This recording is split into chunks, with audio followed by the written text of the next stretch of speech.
Hello students, स्वागत है आप सभी का इस डिजिटल प्लेटफॉर्म पर। देखिएगा, आज इस वीडियो लेक्चर में हम बात करेंगे आपकी जो टेस्ट सीरीज चली थी माइनर फर्स्ट ग्रेड की, उसमें जो माइनर नंबर 1 है उसमें जो फिजिकल केमिस्ट्री में जो क्वेश्चंस पूछे गए थे, उसमें जिन क्वेश्चंस में आपको डाउट आया था या ऑब्जेक्शंस जिन क्वेश्चंस पे आपने लगाया था, और उसके अलावा भी कुछ क्वेश्चंस हमने लिए हैं जो हमें लगे कि ये आपको सॉल्व करवाने चाहिए, जिसका नाम है समाधान एक श्रृंखला। और हम बात करेंगे सबसे पहले माइनर 1 में फिजिकल केमिस्ट्री के जो क्वेश्चंस में आपको प्रॉब्लम आई, ऑब्जेक्शंस जिनमें लगे या फिर कुछ और क्वेश्चंस है उनकी हम बात कर रहे हैं। तो देखिएगा, शुरू करते हैं क्वेश्चन नंबर 1 से। आपके पेपर का है ना, माइनर 1 की हम बात कर रहे हैं, माइनर 1। तो माइनर 1 में ये जो क्वेश्चन था, ये क्वेश्चन नंबर 35 था। तो इस क्वेश्चन को हम देखते हैं। देखिएगा, बेहद आसान क्वेश्चन है। क्वेश्चन है कि यूरिया की कितनी मात्रा 500 सीसी जल में घोली जाए ताकि जल के हिमांक में 0.186 डिग्री सेल्सियस का अवनमन हो जाए, है ना। ये पूछ रहा है कि यूरिया की कितनी मात्रा 500 सीसी का मतलब हो गया 500 ml वाटर में घोली जाए ताकि जल के हिमांक में 0.186 डिग्री सेल्सियस की क्या आए, कमी आए या अवनमन हो या उसमें डिप्रेशन हो जाए। तो देखिएगा, इसके लिए हमें फॉर्मूला यूज करना पड़ेगा। हमने पढ़ रखा है कि हिमांक में अवनमन ज्ञात करने का जो फॉर्मूला होता है वो फॉर्मूला होता है डेल्टा टीएफ। डेल्टा टीएफ बराबर होता है केएफ डॉट स्मॉल एम। ये फॉर्मूला है। इस फॉर्मूले से हम यूरिया की वो मात्रा ज्ञात करेंगे जो 500 ml जल में घोलने पर जल के हिमांक में कितनी कमी कर दे, 0.18 डिग्री सेल्सियस की कमी कर दे। इसका मतलब आपको हिमांक में अवनमन दिया हुआ है यहाँ पर 0.186 का। तो डेल्टा टीएफ की जगह हम लिखेंगे 0.186। केएफ का मान आपको गिवन है, केएफ का मान आपको गिवन है 1.86।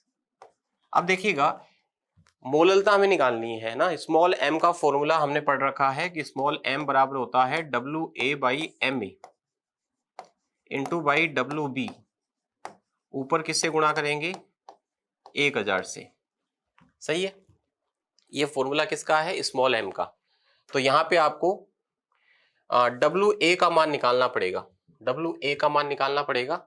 MA होता है मोलिकुलर वेट किसका, यूरिया का। यूरिया ही है ना, तो यहाँ पर सॉल्यूट आपका यूरिया है तो सॉल्यूट का मोलिकुलर वेट होता है। WV होता है विलायक की ग्राम में मात्रा, ठीक है। और ऊपर 1000 से हम गुणा करेंगे तो यहाँ पर देखिएगा हम वैल्यू पुट करते हैं 0.186 is equal to 1.86 into by WA आपको फाइंड आउट करना है। यूरिया जो है उसका मोलिकुलर वेट आप फाइंड आउट करेंगे। यूरिया का मोलिकुलर वेट, यूरिया होता है NH2CO NH2।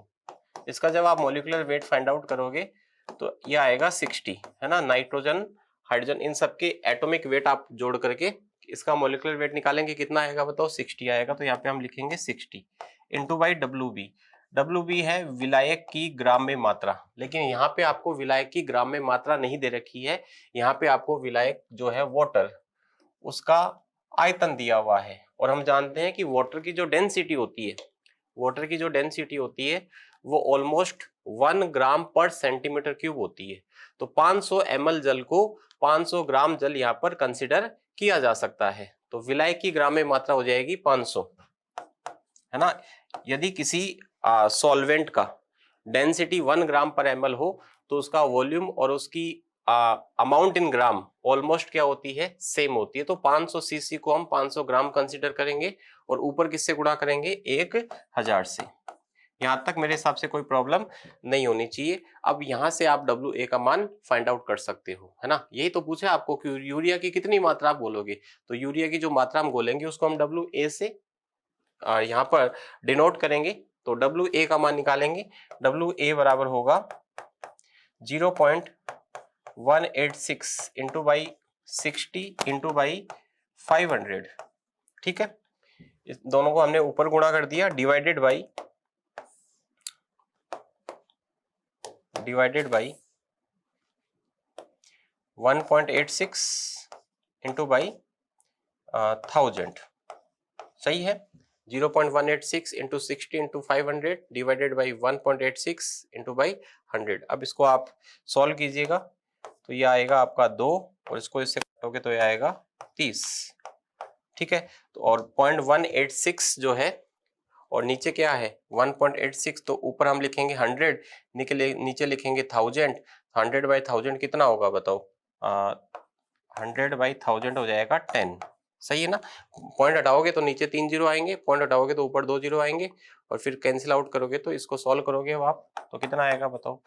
3 ग्राम आएगा। तो इसका करेक्ट आंसर हो गया ऑप्शन नंबर 3, ठीक है। आई होप बहुत आसान सा क्वेश्चन था। इसमें आपको एक ही बात ध्यान रखनी है कि 500 सीसी जो जल दे रखा है ना, उसको आप 500 ग्राम जल कंसिडर करेंगे, क्योंकि विलायक का यहाँ पर आपको ग्राम में अमाउंट यूज लेना पड़ेगा, विलायक की ग्राम में मात्रा यूज लेनी पड़ेगी। क्वेश्चन नंबर नेक्स्ट देखिएगा, यह है क्वेश्चन नंबर 36, आपके माइनर 1 का क्वेश्चन नंबर 36 है ये। एक विलायक का जमाव बिंदु यानी फ्रीजिंग पॉइंट आपको गिवन है ना, फ्रीजिंग पॉइंट, विलायक का फ्रीजिंग पॉइंट आपको दिया हुआ है, यानी हम कह सकते हैं टी नॉट एफ आपको गिवन है। टी नॉट एफ कितना गिवन है? 16.6 डिग्री सेल्सियस। तथा गलन की गुप्त ऊष्मा, गलन की गुप्त ऊष्मा को हम डिनोट करते हैं एलएफ से, है ना। गलन की गुप्त ऊष्मा एलएफ आपको गिवन है 180.75 जूल पर ग्राम, ठीक है। इसका मोलल अवनमन स्थिरांक ज्ञात कीजिए, यानी आपसे ना केएफ का मान पूछा गया है। किसका मान पूछा गया है? केएफ का। तो देखिएगा केएफ को फाइंड आउट करने के लिए एक फॉर्मूला गिवन होता है, एक फॉर्मूला होता है, वो फॉर्मूला आपको ध्यान होना चाहिए। केएफ इज इक्वल टू होता है, केएफ इज इक्वल टू होता है आर टी नॉट एफ का स्क्वायर, यानी विलायक का क्वथनांक होता है, सॉरी विलायक का हिमांक होता है, तो उसको हम ऐसे लिख देते हैं आर टी स्क्वायर एफ, है ना। टी एफ यहाँ पर जो है वो विलायक का क्या है? हिमांक है, ठीक है। Divided by 1000 into by LF। This is the formula to find out KF of any solvent. तो चलिएगा सॉल्व करते हैं इस क्वेश्चन को हम। तो सबसे पहले हमें यहाँ पर R का मान रखना होगा, तो R का मान हम रखेंगे यहाँ पर 8.314 जूल पर मोल पर केल्विन, ठीक है। TF का मान रखेंगे, विलायक का हिमांक, विलायक का हिमांक आपको दिया हुआ है 16.6 डिग्री सेल्सियस, लेकिन 16.6 डिग्री सेल्सियस नहीं रखेंगे, हम इसको केल्विन में रखेंगे। तो केल्विन में निकालने के लिए हम इसमें क्या करेंगे? 273 जोड़ेंगे, 273 प्लस 16.6, तो ये हो जाएगा आपका 289 हो गया क्या? हाँ 289.6, ठीक है। तो यहाँ पे हम रखेंगे 289.6 का स्क्वायर, ठीक है, डिवाइडेड बाई 1000। और LF का मान आपको कितना गिवन है? LF का मान आपको गिवन है 180.75, ठीक है। तो आई होप कोई दिक्कत नहीं होनी चाहिए। KF बराबर, फॉर्मूला याद रखें, KF बराबर होता है RT² डिवाइडेड बाई 1000 LF, ठीक है। TF का मान आपको गिवन है 16.6, 16.6 में आप 273 जोड़ेंगे क्योंकि केल्विन में रखना होता है, डिवाइडेड बाई 1000 LF का मान आपको गिवन है 180.75। इसको सॉल्व करोगे तो आंसर आएगा आपका 3.86, है ना। कैलकुलेशन आपको अपने आप करनी है, तो इसका करेक्ट आंसर हो जाएगा ऑप्शन नंबर 2, है ना। इस कैलकुलेशन को आप सॉल्व कीजिएगा तो आपका आंसर आ जाएगा 3.86। तो ये क्वेश्चन नंबर क्या था? 36 था। नेक्स्ट देखिएगा क्वेश्चन नंबर 37 में आपसे क्या पूछा गया? ये क्वेश्चन एक्चुअल में माइनर 1 में जो हमने दिया था, बाय मिस्टेक इसमें ऑप्शंस में टाइप करने में थोड़ी गलती हो गई थी, इस वजह से इस क्वेश्चन को हमें डिलीट करना पड़ा था। तो कोई बात नहीं, मैं आपको इसका करेक्ट आंसर बताऊंगा, तो भविष्य में अगर इस प्रकार का क्वेश्चन आए तो आप उसका आंसर आसानी से लगा पाए। वैसे इसमें कोई दिक्कत नहीं है, आप लोगों ने शायद ऑब्जेक्शन भी इसी वजह से लगाया था क्योंकि कोई भी आंसर इसमें सेट नहीं हो रहा। तो ये कह रहा है बेंजीन व नेफ्थलीन कमरे के ताप पर आदर्श विलयन बनाते हैं। बिल्कुल, बेंजीन और नेफ्थलीन कमरे के ताप पर आदर्श विलयन बनाएंगे क्योंकि दोनों की दोनों की आणविक संरचनाएं समान है। हम यही पढ़ते हैं ना कि दो वे यौगिक जिनकी आणविक संरचनाएं समान हो और जिनकी पोलैरिटी समान हो, वो आपस में मिलकर क्या बनाते हैं, आदर्श विलयन बनाते हैं। तो बिल्कुल ही आदर्श विलयन बनाएंगे। इस प्रक्रिया के लिए सत्य कथन क्या है, तो सत्य कथन पूछ रहा है। तो अगर ये बेंजीन और नेप्थलीन कमरे के ताप पर आदर्श विलयन बना रहे हैं, इसका मतलब प्रोसेस स्पॉन्टेनियस प्रोसेस है। और अगर स्पॉन्टेनियस प्रोसेस है तो उसके लिए डेल्टा जी का मान नेगेटिव होना चाहिए। लेकिन इसके पहले ही ऑप्शन में ये दिया हुआ है कि निकाय की गिब्स ऊर्जा में परिवर्तन धनात्मक होता है। नहीं, अगर कोई प्रोसेस स्पॉन्टेनियस प्रोसेस है, आइडियल सॉल्यूशन बन रहा है अगर, तो उसके लिए डेल्टा जी क्या होना चाहिए, नेगेटिव। तो डेल्टा जी इसमें पॉजिटिव दिया हुआ है, इस वजह से ये ऑप्शन है ना गलत हो गया। ये ऑप्शन क्या हो गया, गलत हो गया, रॉन्ग हो गया। निकाय की एंट्रोपी में परिवर्तन धनात्मक है, तो बिल्कुल सही बात है। कोई भी स्पॉन्टेनियस प्रोसेस होता है ना, उस स्पॉन्टेनियस प्रोसेस के लिए डेल्टा एस पॉजिटिव होना चाहिए। हम पढ़ते हैं थर्मोडायनेमिक्स के अंदर कि for a spontaneous process delta S should be positive. तो ये जो स्टेटमेंट है वो सही है। तीसरा कथन देखिएगा, निकाय की एंट्रोपी में परिवर्तन शून्य है। चूंकि ये प्रोसेस स्पॉन्टेनियस है अगर, तो इसके लिए डेल्टा एस पॉजिटिव होगा ना कि शून्य। तो ये कथन क्या हो गया, गलत हो गया। चौथा कथन, निकाय की एंथैल्पी में परिवर्तन धनात्मक है। नहीं, जब भी कोई आइडियल सॉल्यूशन बनता है ना, आइडियल सॉल्यूशन, तो उसके लिए डेल्टा एच होता है ना, वो जीरो होता है ना। मैंने आपको पढ़ा रखा है और आपने भी पढ़ा होगा कहीं ना कहीं कि डेल्टा एच मिक्सर कितना होता है, जीरो फॉर आइडियल सॉल्यूशन। तो ये कथन भी क्या हो गया, गलत हो गया।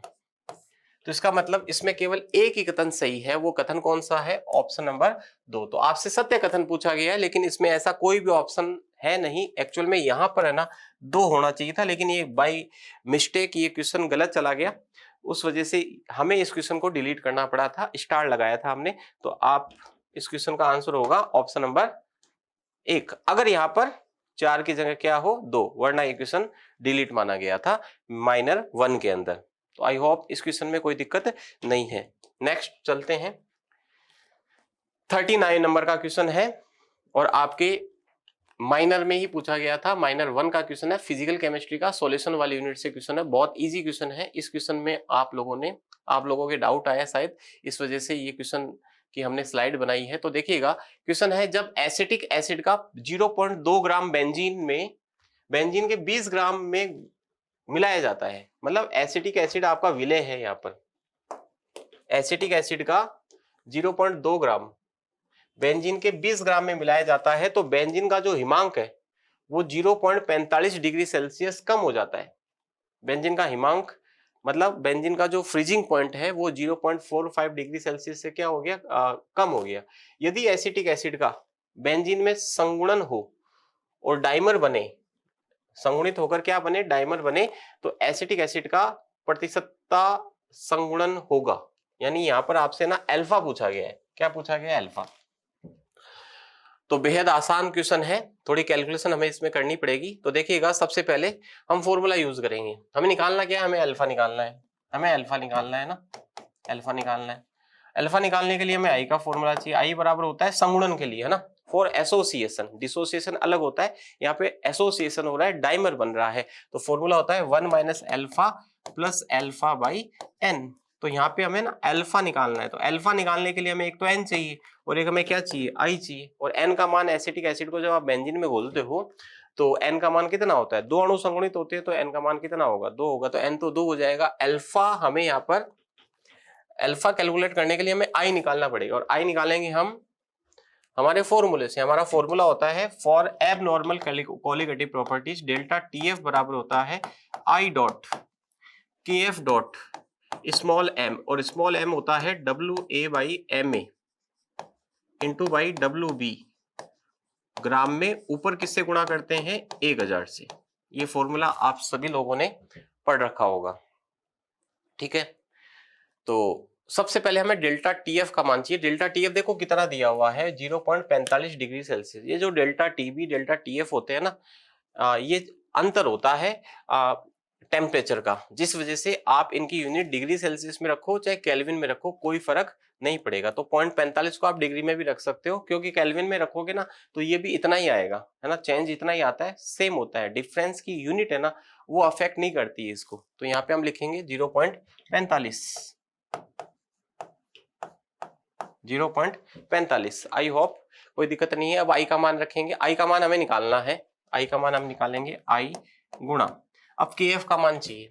बताओ के एफ कितना दिया हुआ है सर? के एफ दिया हुआ है 5.12 के किलोग्राम मोल इनवर्स, तो यहाँ पे हम लिखेंगे 5.12 इंटू बाई डब्ल्यू ए का मान चाहिए। डब्ल्यू ए कितना है? देखो एसिटिक एसिड का 0.2 ग्राम बोला गया है, मतलब विलय की ग्राम में मात्रा कितनी है? 0.2। और एसिटिक एसिड का जो मोलर मास होता है वो कितना होता है बताओ? 60 होता है ना। एसिटिक एसिड का मोलर मास कितना होता है? 60 होता है। डब्ल्यू बी विलायक की ग्राम में मात्रा, विलायक कौन है बताओ? विलायक है बेंजीन, और बेंजीन की ग्राम में मात्रा कितनी है? 20। और ऊपर किससे गुणा करोगे? 1000 से। सबसे पहले स्टूडेंट्स आपको यहाँ से कैलकुलेशन के द्वारा ना आई का मान निकालना पड़ेगा। किसका मान निकालना पड़ेगा? आई का। तो आई निकालने के लिए हम क्या करेंगे? आई बराबर हो जाएगा 0.45 इंटू बाई 60 इंटू बाई 20, सही है, डिवाइडेड बाई, डिवाइड करेंगे हम ना 0.45 गुणा 60 गुणा 20 बट्टा 5.12 गुणा 0.2 और गुणा 1000, है ना। आप इस कैलकुलेशन को सॉल्व करेंगे तो आई का मान जो है ना वो आपका आएगा 0.527, है ना। ये आपको स्वयं को कैलकुलेशन तो स्वयं को करनी पड़ेगी। तो आई का मान आ गया 0.527। अब हमें है ना अल्फा निकालना है, तो आई का मान समझ में आ गया होगा। 0.45 रखा, के एफ का मान रखा, सबकी वैल्यू पुट करके हमने किसका मान निकाल लिया? आई का। ठीक है, अब आई बराबर क्या होता है? एक फॉर्मूला हमने अभी आपको बताया कि आई बराबर होता है संगुणन के लिए 1 minus alpha plus alpha by N. I का मान बोलो, आई का मान है 0.527। हमें निकालना है अल्फा का मान, तो हम इसको लिखेंगे आई बराबर 1 minus alpha plus alpha by 2। Alpha by 2 क्यों रखा? क्योंकि संगुणन के लिए ना एसिटिक एसिड के दो अणु आपस में जुड़ते हैं, तो एन का मान कितना होगा? 2 होगा। अब इस अल्फा को इधर ले लोगे तो अल्फा माइनस एल्फा बाई 2 हो गया, अल्फा माइनस एल्फा बाई 2 हो गया, तो 1 माइनस क्या हो गया? ये आई हो गया। सही बात है ना। अल्फा माइनस का इधर आके प्लस का हो जाएगा, और प्लस का अल्फा बाई 2 इधर आके माइनस का हो जाएगा, तो अल्फा माइनस अल्फा बाई 2 बराबर हो गया आई 1 माइनस आई, और 1 माइनस 0.527, और इसको सॉल्व करोगे ना एक में से, है ना, 0.527 आपको घटाना है, तो ये आएगा 0.473, 0.473। तो अल्फा निकालना है आपको, तो अल्फा में से अल्फा बाई 2 गया तो अल्फा बाई 2 बचेगा, अल्फा बाई 2 हो गया 0.473, और यहाँ से अल्फा निकालेंगे 0.473 को किससे गुणा करेंगे? 2 से। ठीक है, अब हमें क्या परसेंटेज में चाहिए, इसको सॉल्व करोगे आएगा 0.946। परसेंटेज में निकालने के लिए 100 से गुणा कर देते हैं, उत्तर कितना आया बताओ? 94.6। तो ये आंसर हो जाएगा ऑप्शन नंबर 4। आई होप ये क्वेश्चन आपके समझ में आया होगा। इस प्रकार का क्वेश्चन एग्जाम में पूछा जा सकता है, अच्छा क्वेश्चन है, तो आप इसको सॉल्व कर सकते हैं। नेक्स्ट देखिएगा क्वेश्चन नंबर 40। देखिएगा हमारे एग्जाम के अंदर कभी कभी कुछ क्वेश्चंस ज्यादा नहीं आते, एक दो क्वेश्चंस ऐसे आ जाते हैं जो एग्जामिनर वास्तव में चाहता है कि उसको आप छोड़ दो तो ज्यादा बेटर रहेगा। क्योंकि कई बार क्या होता है फिजिकल केमिस्ट्री में जो कैलकुलेशन होती है ना वो काफी लेंथी हो जाती है। तो ये क्वेश्चन हमने इसी पॉइंट ऑफ व्यू से डाला था कि क्या आप क्वेश्चन को छोड़ना भी जानते हैं क्या। क्योंकि देखो एक दो क्वेश्चन में टाइम खराब करके आगे वाले जो क्वेश्चंस हैं वो आप छोड़ो, वो आपके गलत भी हो सकते हैं कि उनको सॉल्व करने के लिए टाइम नहीं मिलेगा। तो ये जो क्वेश्चन डाला गया था वो इसी पॉइंट ऑफ व्यू से डाला गया है कि आप इसको छोड़ भी सकते हैं, क्योंकि ये क्वेश्चन एग्जाम में आप करोगे तो संभवतः इसकी कैलकुलेशन जो है वो काफी लेंथी है। तो इस प्रकार का क्वेश्चन है ना एग्जाम में छोड़ने के लिए होता है। तो देखिएगा हम करेंगे इस क्वेश्चन को कैसे करेंगे। क्वेश्चन आसान है लेकिन थोड़ा सा इसमें आपको है ना दिमाग लगाना पड़ेगा और थोड़ी कैलकुलेशन भी करनी पड़ेगी। क्या कह रहा है ये कि 37 डिग्री सेल्सियस व 0.80 एटीएम आंशिक दाब पर नाइट्रोजन गैस की जो विलेयता है वो 5.6 गुणा 10 की घात -4 मोल प्रति लीटर है ना। ये विलेयता आपको दे दी 37 डिग्री सेल्सियस पर, टेम्परेचर की वैल्यू कितनी है 37 डिग्री सेल्सियस, और 0.80 एटीएम आंशिक दाब पर नाइट्रोजन गैस की विलेयता कितनी दी हुई है 5.6 गुणा 10 की घात -4 मोल प्रति लीटर। एक गहरा समुद्री गोताखोर है ना 4 एटीएम आंशिक दाब युक्त नाइट्रोजन को श्वसन के रूप में प्रयुक्त करता है। मतलब जब वो गोताखोर समुद्र के अंदर गया ना, तो जो गहराई में है ना, जो वो अंदर गया तो एक ऐसी गहराई आई जिसके ऊपर प्रेशर कितना था, 4 एटीएम। उस 4 एटीएम प्रेशर के ऊपर नाइट्रोजन को श्वसन के रूप में प्रयुक्त करता है और कुछ समय बाद में वह सतह पर आता है। मतलब पहले तो वो गहराई में था, वहां पे प्रेशर कितना था, 4 एटीएम का था, तो वहां पर उसने नाइट्रोजन को इसको श्वसन में यूज किया। फिर वहां से कहाँ आया, ऊपर आया। ऊपर आया तो कुछ समय बाद सतह पर आता है जहां नाइट्रोजन का आंशिक दाब कितना है बताओ, 0.80 एटीएम है ना। पहले 4 एटीएम पे उसने नाइट्रोजन को ग्रहण किया, अब 0.80 एटीएम पर है। तो उसके शरीर से 0.80 एटीएम पर आने के बाद में बताओ वो घुली हुई नाइट्रोजन गैस वापस बाहर निकलेगी कि नहीं निकलेगी। भी आप जानते हैं कि प्रेशर बढ़ने पर विलेयता बढ़ती है, तो गहराई में उसने जितनी नाइट्रोजन गैस की थी वो जो ऊपर आया तो उसकी घुली हुई गैस वापस से बाहर निकलेगी। तो ये कह रहा है कि उसके शरीर में से मुक्त होने वाली nitrogen gas 37 degree Celsius 1 ATM दाब पर आयतन क्या होगा। मतलब गहराई में गया, वहां पर उसने नाइट्रोजन गैस को ग्रहण किया, है ना, वो घुल गई जाके। जब वो जैसे जैसे ऊपर आएगी तो घुली हुई गैसें वापस से बाहर निकलती है। तो जब वो सतह पर आता है ना, तो जहां पर नाइट्रोजन का आंशिक दाब कितना है, 0.80 एटीएम, तो गहराई से समुद्र में समुद्र की गहराई से सतह पर आने पर उसके द्वारा जो नाइट्रोजन गैस छोड़ी गई उसका कितना आयतन छोड़ा गया, ये वो पूछना चाह रहा है। 37 डिग्री सेल्सियस और 1 एटीएम दाब पर आयतन पूछ रहा है। गोताखोर के शरीर में रक्त का आयतन भी दिया हुआ है कि उसके शरीर में कितना रक्त है बताओ, 5 लीटर रक्त है। तो कैसे करेंगे देखिएगा। सबसे पहले हम क्या करेंगे, जो ऊपर वाली लाइन दी हुई है ना, इस लाइन के थ्रू हम हेनरी स्थिरांक का वैल्यू फाइंड आउट करेंगे। तो देखिएगा, हम जानते हैं कि m बराबर होता है KHP। m बराबर क्या होता है, KHP एक फॉर्मूला है ना। हम हेनरी के नियम के दो फॉर्मूले पढ़ते हैं। एक तो पढ़ते हैं P बराबर KHX, P बराबर KHX। ये फॉर्मूला तब काम में लेते हैं जब आपको विलेयता मोल अंश के पदों में दे रखी हो। और एक फॉर्मूला हम पढ़ते हैं m बराबर KHP। ये फॉर्मूला हम तब काम में लेते हैं जब घुलने वाली गैस की मात्रा का ग्राम में अमाउंट आपको दिया हुआ हो।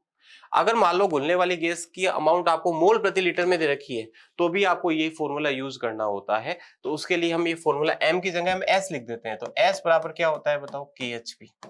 ये ध्यान रखना आप, S और M है ग्राम में घुली हुई गैस की मात्रा और S है मोल पर लीटर में। तो S बराबर KHP, ये फॉर्मूला आपको ध्यान रखना है, ठीक है। सिमिलर हो गया ना, अगर ग्राम में अमाउंट हो या मोल पर लीटर हो, दोनों एक दूसरे से रिलेटेड है क्योंकि मोल भी किससे निकलता है, ग्राम से निकलता है। तो this formula should be used here, ठीक है। तो S बराबर क्या होता है, KHP। तो हम सबसे पहले KHP का मान निकालेंगे। तो बताओ S बराबर होता है KHP। तो यहां से हम KH का मान निकालें तो KH बराबर क्या आएगा सर, KH बराबर, व्हाइट पेन यूज ले लेता हूं, KH बराबर आएगा सर KH, है ना। S बराबर क्या बताया, KHP बताया।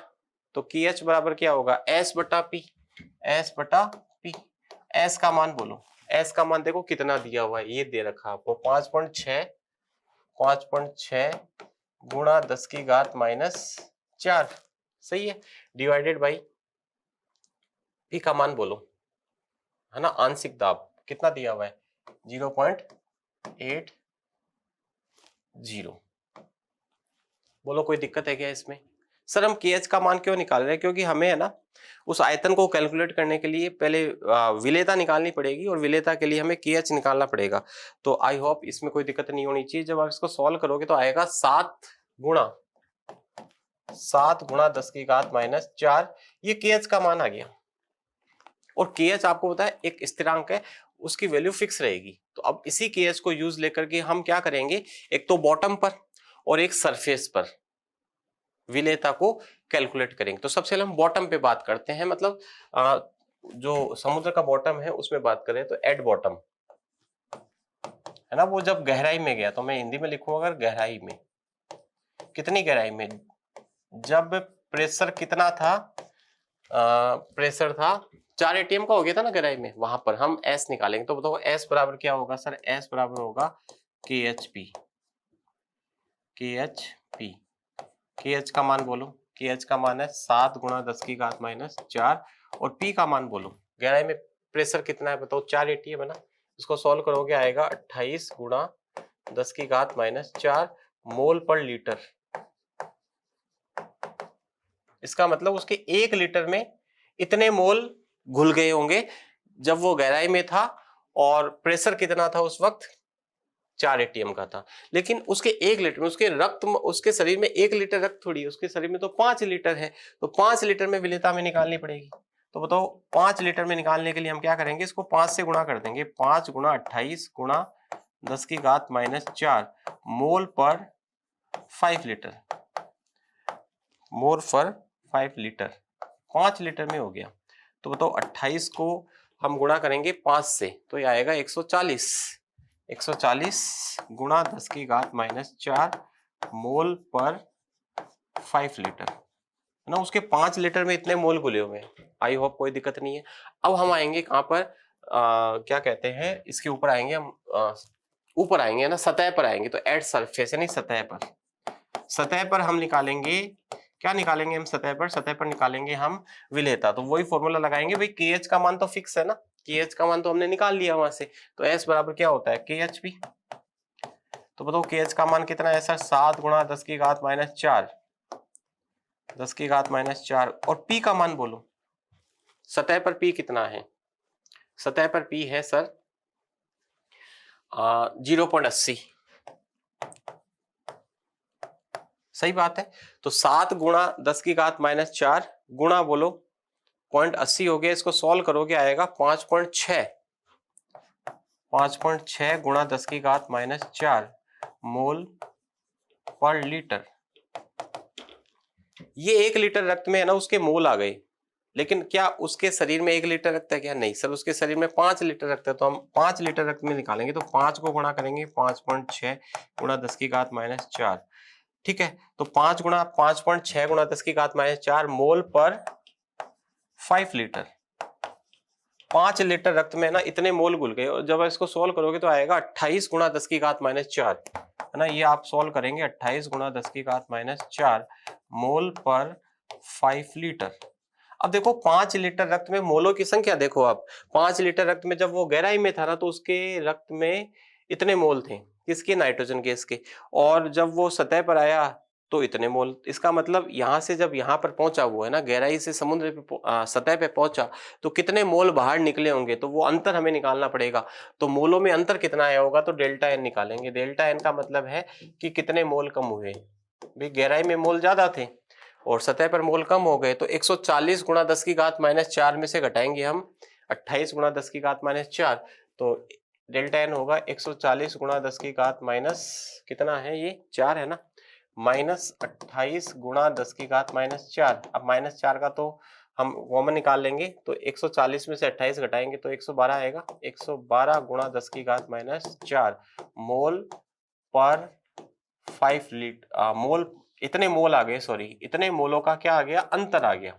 उसके रक्त में 5 लीटर रक्त में इतने मोलों का अंतर आ गया। अंतर कितना है बताओ, 112 गुणा 10 की घात -4 का। आई होप ये बात समझ में आई होगी। भाई हमने मोल्स का, 5 लीटर में इतने मोल थे और 5 लीटर में इतने मोल थे। ये गहराई में थे, ये सतह पर थे। तो मोलों का अंतर हमने निकाला है। 140 में से 28 घटाया है, 10 की घात -4 को कॉमन निकाला है, तो आया 112 गुणा 10 की घात -4। मतलब इतने मोल है ना, वो उसके रक्त में से बाहर निकले हैं।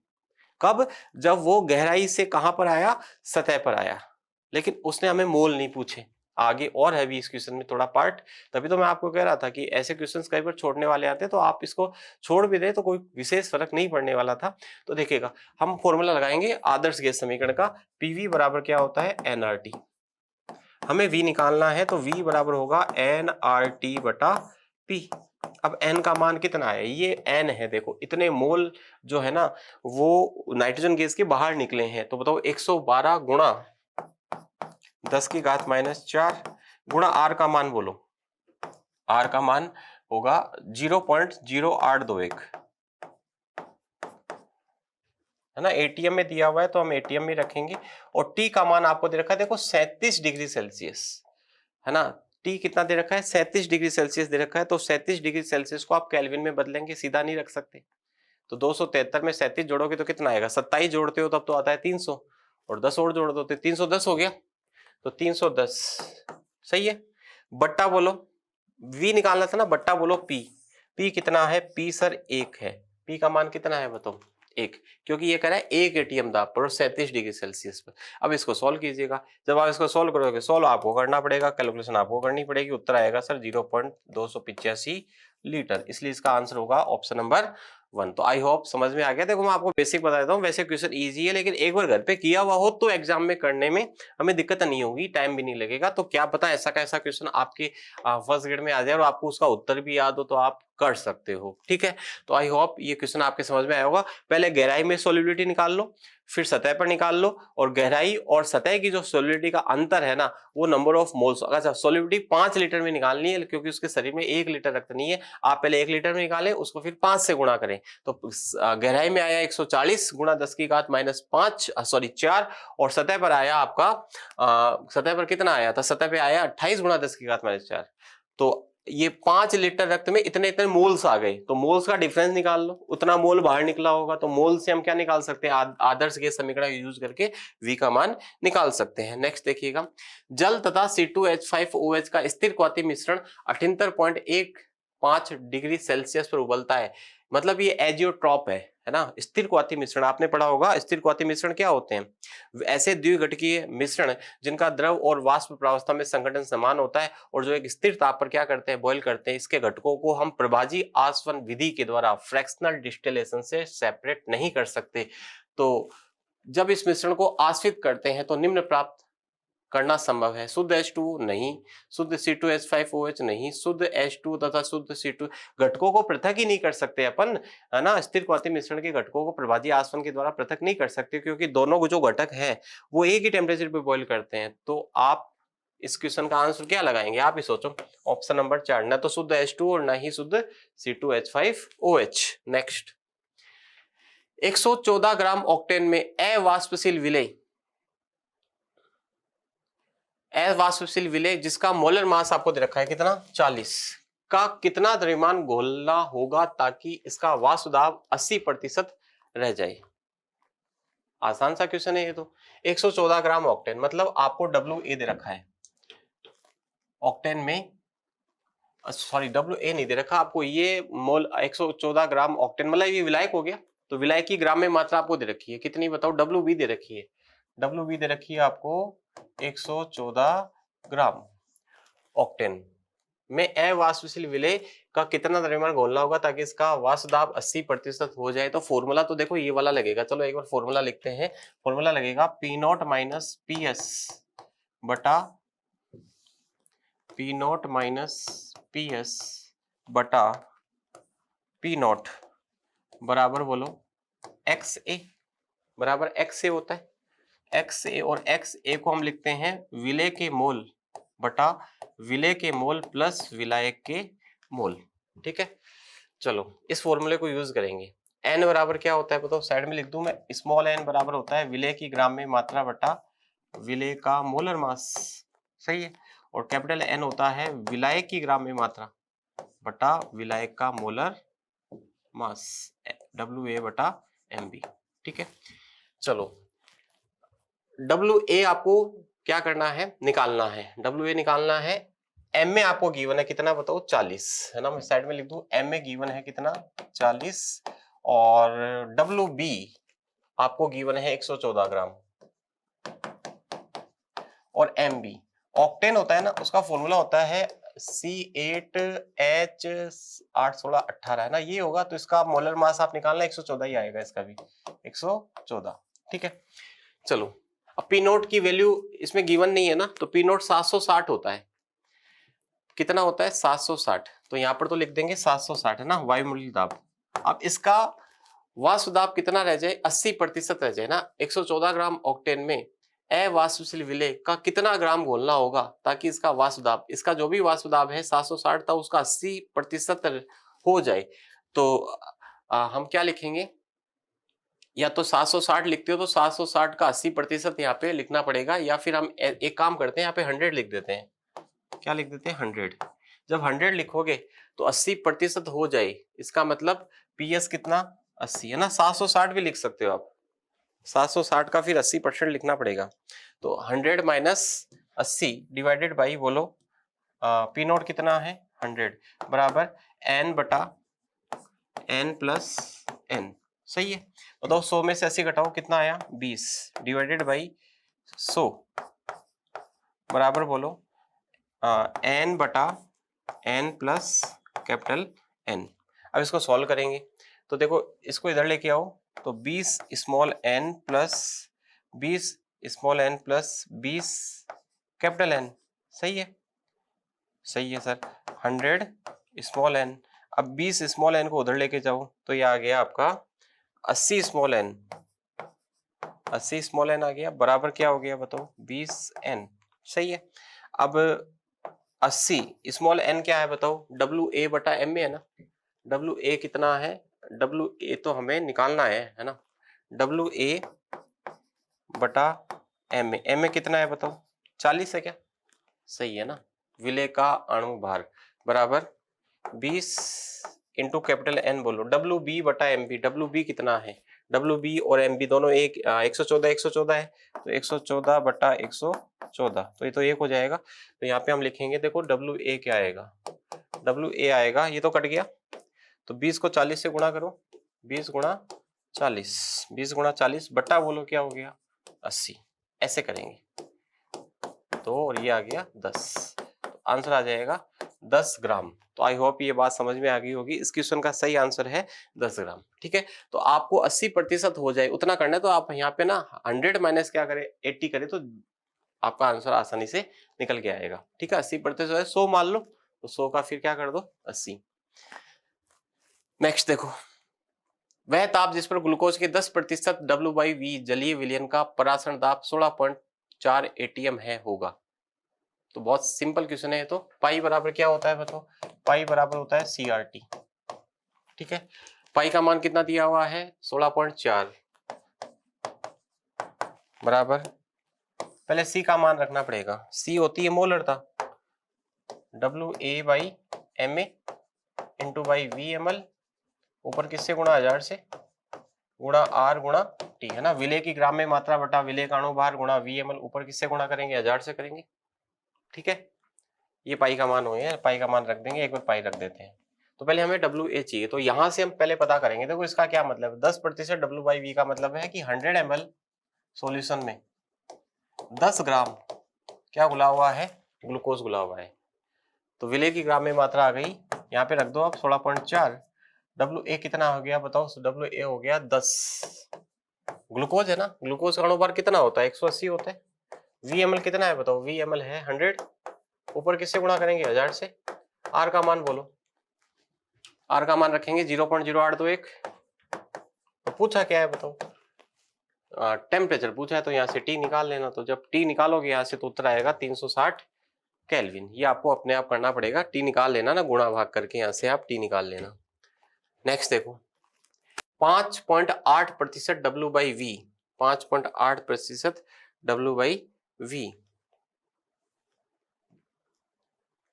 जलीय NaCl विलयन में निम्न में से किसके साथ समपराश्रयी है। तो पहले देखो इसका मतलब क्या है, इसका मतलब है कि 100 ml में 100 ml सॉल्यूशन में 5.8 ग्राम क्या घुला हुआ है NaCl। सही है, और NaCl का I भी होता है, I कितना होता है बताओ 2। तो समपराश्रयी के लिए हम क्या जानते हैं कि परासरण दाब के मान समान होने चाहिए, तो पाई का फॉर्मूला लगाओ, पाई बराबर होता है I.CRT। I का मान बोलो NaCl के लिए 2, C का मान बोलो, C होगा 5.8 बटा है ना विलेय की ग्राम में मात्रा बटा विलेय का अणुभार, अणुभार बोलो 58, विलायक बोलो सॉरी विलियन का आयतन बोलो 100 ml, ऊपर किससे गुणा करेंगे 1000 से गुणा R गुणा बोलो T। ठीक है, ये परासरण दाब हो गया इसका। तो इसको सॉल्व करें अगर अपन तो ये कट जाएगा 2 से, और इसको काटोगे अगर तो ये आ गया 10, तो ये हो गया 2 गुणा 2/10 गुणा R गुणा T, यही आया। ठीक है, अब देखो, अब यहां पर देखो 5.8 W/V सुक्रोज का विलयन दिया हुआ है, सुक्रोज के लिए आई है ना 1 होता है, तो इसके बराबर नहीं होगा परासरण दाब इसका। ये देखो इसमें कॉन्सेंट्रेशन तो सेम है, लेकिन ग्लूकोज है तो आई का मान 1 होगा, तो ये भी नहीं होगा। अब 2m सुक्रोज के लिए आप करके देखें एक बार, तो पाई बराबर CRT लगाना है, C का मान कितना है 2, CRT, R का मान बोलो एक बार इसको वापस कर लेते हैं। आई का मान बोलो कितना था, पाई बराबर क्या है I dot C R T, pi बराबर है I dot C R T. NaCl के लिए आई का मान बोलो 2, NaCl के लिए आई कितना है 2, है ना, सही है। सी का मान बोलो 5.8 बटा विलेय की ग्राम में मात्रा बटा विलेय का अणुभार गुणा 100, ऊपर किससे गुणा करेंगे 1000 से। ये शायद अपने गलती कर दी यहाँ पर, तो पॉइंट हटेगा तो यहाँ पे 1000 आएगा, 1000 से 1000 कट गया तो 58 ही बच गए तो पूरा, तो 2RT आएगा, सॉरी है ना, अपने गलती कर दी कैलकुलेशन में, ये 2RT। ठीक है, तो पाई बराबर क्या आ गया 2RT। अब 2RT किसका आएगा, देखो इसका आ नहीं सकता, क्योंकि इसमें देखो कॉन्सेंट्रेशन तो सेम है लेकिन आई एक है, कॉन्सेंट्रेशन सेम है आई एक है, तो बराबर नहीं आएगा, वहां पे RT आएगा। समझ में आ रही मेरी बात आपको। इसमें देखो 2M सुक्रोज है ना, तो सुक्रोज करोगे तो पाई बराबर आई का मान बोलो 2 सी, सॉरी आई तो इसमें एक होगा ना, CRT लगेगा सीधा, तो पाई बराबर CRT 2 गुणा RT। तो बताओ ये आंसर इससे मैच खा रहा है, मतलब दोनों के परासरण दाब क्या हो गए, सेम हो गए, तो आंसर नंबर क्या हो गया 3। ये भी नहीं होगा क्योंकि इसमें देखो C का मान 1 है, तो CRT से इसका केवल RT आएगा, तो परासरण दाब किसके समान हुआ, तीसरे ऑप्शन के। नेक्स्ट देखो, समान ताप की परिस्थितियों में निम्न में से कौन से युग्म समपरासरी होंगे। समपरासरी के लिए ना परासरण दाब समान होनी चाहिए, तो पाई बराबर क्या होता है आई डॉट CRT होता है, पाई बराबर आई डॉट CRT। अब देखो सब में कॉन्सेंट्रेशन सेम है, कॉन्सेंट्रेशन सेम है, कॉन्सेंट्रेशन सेम है, तो कॉन्सेंट्रेशन पर डिपेंड नहीं करेगा, R और T भी सेम होता है, तो I का मान जिनका सेम होगा ना उनका परासरण दाब भी सेम होगा। सही बात है ना, पाई बराबर क्या होता है आई डॉट CRT होता है, तो C तो सबके सेम है, तो C पर तो डिपेंड करेगा नहीं, R और T वैसे ही सेम होती, तो पाई किस पर डिपेंड करेगा I पर। I जिनके सेम होंगे उनके परासरण दाब भी सेम होंगे, तो I का मान 1 है, I का मान 2 है, I का मान 1 है, I का मान 3 है, I का मान 2 है, I का मान 3 है, I का मान देखो 1 और 2 3 है, और I का मान 2 और 1 3 है, तो उत्तर क्या हो गया ऑप्शन नंबर 4। तो जिनके I सेम उनके परासरण दाब भी क्या होंगे सेम। नेक्स्ट क्वेश्चन है, एक दुर्बल विद्युत अपघट है AXBY की वियोजन मात्रा अल्फा वांट ऑफ फैक्टर से किस व्यंजक द्वारा संबंधित है। तो कैसे करेंगे देखो, I बराबर होता है 1 minus alpha plus N alpha. ठीक है, अब यहां से देखिएगा 1 को इधर लेके आते हैं, तो I minus 1 is equal to हो गया एन एल्फा माइनस एल्फा। सही है, तो यहां से हम निकालेंगे अल्फा कॉमन, तो अल्फा कॉमन निकालोगे तो आएगा n माइनस 1, अल्फा कॉमन निकालोगे तो n माइनस 1 आएगा, बराबर हो गया I माइनस 1, तो अल्फा बराबर हो गया I माइनस 1 बटा n माइनस 1। ठीक है, अब ये फॉर्मूला देखो, अब इसमें n का मान हमें पता है x प्लस वाई होता है ना, n क्या होता है धनायन और ऋणायन की संख्या का योग होता है, तो n बराबर x प्लस वाई, तो यहाँ पे हम लिखेंगे अल्फा बराबर I माइनस 1 बटा n का मान बोलो x प्लस वाई माइनस 1। अब सही है ना, तो उत्तर हो जाएगा इसका ऑप्शन नंबर 2। नेक्स्ट, जल के लिए KF का मान 1.86 के किलोग्राम मोल इनवर्स है, KF बराबर है 1.86 के किलोग्राम मोल इनवर्स। यदि आपके ऑटोमोबाइल रेडिएटर में 1 किलोग्राम पानी भरा हुआ हो, मतलब ये विलायक की ग्राम में किलोग्राम में मात्रा हो गई, तो विलयन के हिमांक में -2.8 डिग्री सेल्सियस तक निम्न करने के लिए एथिलीन ग्लाइकोल के कितने ग्राम आपको मिलाने होंगे। तो WA पूछा है भाई, सिंपल है, तो डेल्टा TF बराबर होगा एथिलीन ग्लाइकोल दिया हुआ है तो I का मान तो 1 हो जाएगा, तो KF dot small m delta TF बराबर KF डॉट WA बटा MA इंटू बाई WB ऊपर किससे गुणा 1000 से। डेल्टा TF कितना है बताओ 2.8 है, बराबर KF चाहिए आपको, KF दिया हुआ है क्या 1.86 है ना, WA निकालना है। एथिलीन ग्लाइकोल का अणुभार कितना होता है 62 होता है, WB विलायक की ग्राम में मात्रा, तो किलोग्राम में दे रखी है तो इसको अपन WB लिख देंगे ना, फिर ये किलोग्राम में हो गया, क्योंकि ग्राम में होता है तो ऊपर 1000 से गुणा होता है, तो किलोग्राम में कितना दे रखा है 1, यहाँ से आप W निकालेंगे, यहाँ से आप क्या निकालेंगे W। तो इसको जब आप सॉल्व करोगे तो आई होप इसमें कोई दिक्कत आपके नहीं होनी चाहिए, उत्तर निकालोगे आप WA बराबर आएगा 2.8 गुणा 62 बटा बोलो 1.86, तो सॉल्व करना उत्तर आएगा 93 ग्राम। नेक्स्ट, 1 MHA दुर्बल अम्ल का पीएच 2 होने पर वांटा गुणांक का मान क्या होगा? तो वांटा गुणांक के लिए फॉर्मूला होता है I बराबर 1 minus alpha plus N alpha. तो पहले हमें अल्फा निकालना पड़ेगा। जब हम ओस्टवाल्ड डाइल्यूशन लो पढ़ते हैं ना, उसमें एक फॉर्मूला पढ़ते हैं वीक एसिड के लिए कि H बराबर होता है C अल्फा। अब यहाँ से पहले अल्फा निकालो, तो H प्लस बटा C, H प्लस की वैल्यू हमें चाहिए, तो पीएच कितने दी हुई है 2, तो यहाँ से H प्लस आ जाएगा 10 की घात माइनस 2, तो यहाँ पे रखेंगे 10 की घात माइनस 2 का मतलब हो गया 0.01 बट्टा बोलो C का मान कितना है 1 m है ना, तो यहाँ पे 1 लिखेंगे तो ये आ गया 0.01, ये अल्फा आ गया, अल्फा आ गया। अब यहाँ पे वैल्यू पुट कर दो, तो I बराबर 1 माइनस 0.01 प्लस n का मान बोलो HA के लिए, 2 में टूटेगा ये प्लस और माइनस, तो 2 गुणा 0.01, तो ये हो गया 0.99 प्लस 0.02, इसको सॉल्व करोगे उत्तर आएगा 1.01, तो उत्तर हो गया ऑप्शन नंबर 4। नेक्स्ट,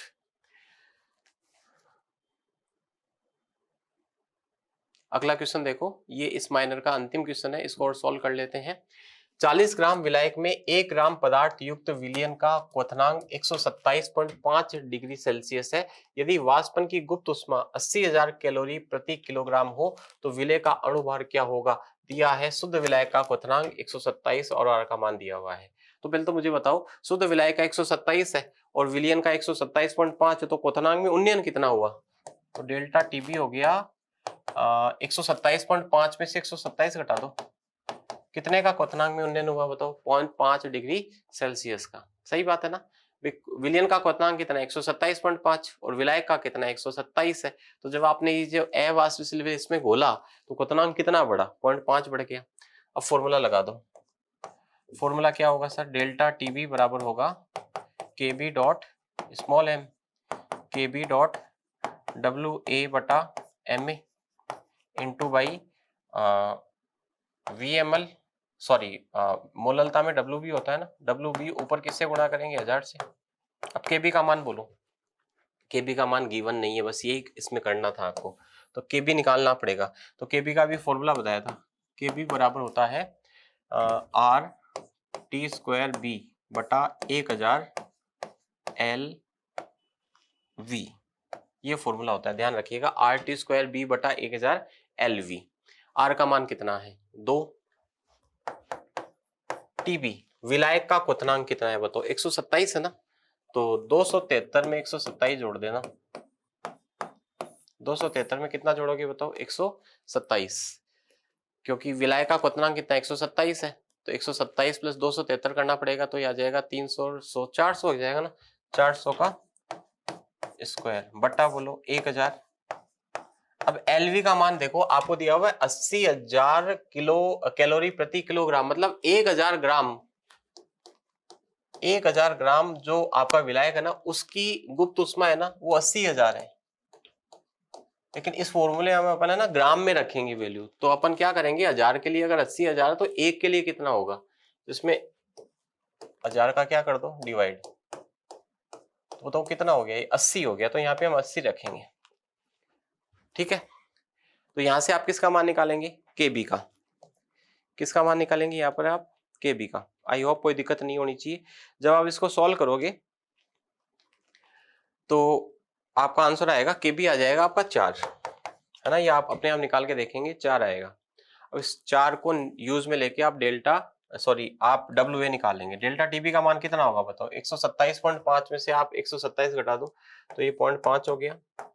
केबी का मान आया 4, डब्ल्यू ए आपको निकालना है, डब्ल्यू ए निकालना है क्या? विलय का अणुभार निकालना है, सॉरी डब्ल्यू ए नहीं निकालना, आपको विलय का अणुभार निकालना है। तो विलय का अणुभार निकालने के लिए आपको डब्ल्यू ए चाहिए, डब्ल्यू ए कितना है बताओ? 1 है, ये एम ए निकालना है। डब्ल्यू बी कितना है? डब्ल्यू बी है ये 40, तो 40 रखेंगे यहाँ पर। ऊपर किससे गुणा करेंगे बताओ? 1000 से। कोई दिक्कत नहीं होनी चाहिए, सही लिखा है। एम ए निकालना है ना आपको, विलय का अणुभार निकालना है, तो विलय का अणुभार एम ही होता है, तो यहाँ से इसको आप सॉल्व करना।